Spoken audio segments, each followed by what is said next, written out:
La plupart des gars sont des garçons inoffensifs au lieu d'être des hommes dangereux. Voici la réalité. Chaque gars devrait viser à devenir l'homme le plus dangereux de la pièce, car le danger et le respect sont directement liés. La société vous fera croire que vous êtes une mauvaise personne pour vouloir être dangereux. Mais instinctivement, chaque homme choisirait d'être dangereux plutôt qu'inoffensif. C'est quelque chose que l'on ressent lorsqu'on voit un autre homme qui se promène avec cette aura. Vous entendrez de nombreux gars affirmer qu'ils sont pacifiques, mais ils ne sont pas honnêtes. Ils n'ont pas d'autre choix que d'être pacifiques parce qu'ils sont des vers inoffensifs. Seul l'individu qui est vraiment dangereux, mais qui décide d'être pacifique est vraiment pacifique. Ne vous méprenez pas, être dangereux dans le monde moderne, c'est bien plus que simplement avoir de la force physique, même si cela en fait partie. Dans cette vidéo, nous allons passer en revue 4 choses qui feront de n'importe quel homme un homme dangereux. Numéro 1, savoir articuler vos pensées. Un homme dangereux est un homme qui peut bien communiquer et qui sait se faire comprendre. Cela peut être très intimidant pour les personnes qui veulent vous nuire. Regardez par exemple Andrew Tate, Jordan Peterson ou même Alexis Chance. Ils sont très respectés car ils savent bien communiquer et ont un discours direct qui va à l'encontre de l'agenda moderne.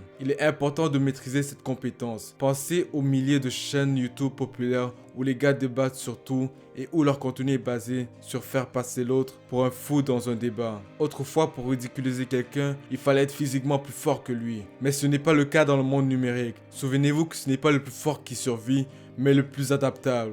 Surtout à l'ère numérique où le monde change rapidement. Numéro 2, l'influence. L'influence vous permet d'obtenir ce que vous voulez et d'atteindre vos objectifs. À un niveau de base, l'influence consiste à obtenir la conformité, à faire en sorte que quelqu'un fasse ce que vous voulez qu'il fasse. Les gouvernements et les médias ont une influence énorme. Ils peuvent faire bouger la majorité des gens comme ils le souhaitent. S'ils ont peint une image négative de vous, les gens peuvent être influencés et vont finir par vous détester sans remettre en question ce qu'on leur a dit. Avoir la capacité de faire comprendre vos pensées vous aide à influencer les gens et à les avoir de votre côté. Il y a de nombreuses autres façons d'influencer les gens, mais ce sera le sujet d'une autre vidéo. Numéro 3, l'invisibilité. De nombreuses personnes aiment partager leur vie sur les réseaux sociaux, mais à moins d'avoir un compte privé avec seulement votre famille et vos proches, ou de gagner de l'argent avec cela, il n'y a pas beaucoup d'avantages à montrer ce que vous faites ou ce qui vous arrive. C'est parce que les gens peuvent utiliser tout ce qu'ils savent sur vous à leur avantage, et il est plus facile de contrôler les gens quand vous en savez suffisamment sur eux. Même Google, Twitter et Facebook utilisent tout ce qu'ils savent de vous pour vous montrer des publicités en fonction de vos intérêts. Et ils savent ces informations car vous leur donnez le pouvoir de le faire. Quand vous êtes encore inconnu, vous pouvez agir dans l'ombre. Vous pouvez rivaliser avec quelqu'un qui ne connaît même pas votre existence. Cela vous donne la capacité de prendre les gens par surprise. Ils n'auront pas le temps de se préparer ou d'essayer de vous arrêter parce que vous étiez inconnu. Et une fois que vous percez, il est déjà trop tard pour vous arrêter. Pensez à un champion de l'UFC. Il se tient au sommet de la colline, mais il y a des concurrents qui l'étudient jour et nuit. Il mangeait, il dormait et rêvait de le battre. Le champion ne peut pas se préparer à eux alors qu'il se prépare spécifiquement à le battre. C'est une capacité dangereuse lorsque vous pouvez préparer et travailler sans que personne ne s'en rende compte. L'élément de surprise est extrêmement puissant. Utilisez-le à votre avantage. Numéro 4. Changer la perception que les autres ont de vous peut être un atout de taille. En apparence faible alors que vous êtes fort et fort lorsque vous êtes faible. Laissez paraître votre vulnérabilité ou votre manque de préparation peut amener votre adversaire à tomber dans vos pièges et à réagir de manière inadéquate. En apparaissant faible, vous pouvez donner l'impression d'être sous-estimé et cela va jouer en votre faveur. Si vous êtes en procès et que vous risquez d'aller en prison, il n'est pas conseillé de paraître aussi puissant que possible. Même si vous êtes innocent, il est imprudent d'apparaître aussi fort que possible dans cette situation. Le fort doit savoir comment paraître faible dans une telle situation. Utilisez la bonne aptitude corporelle pour influencer la perception que les gens ont de vous.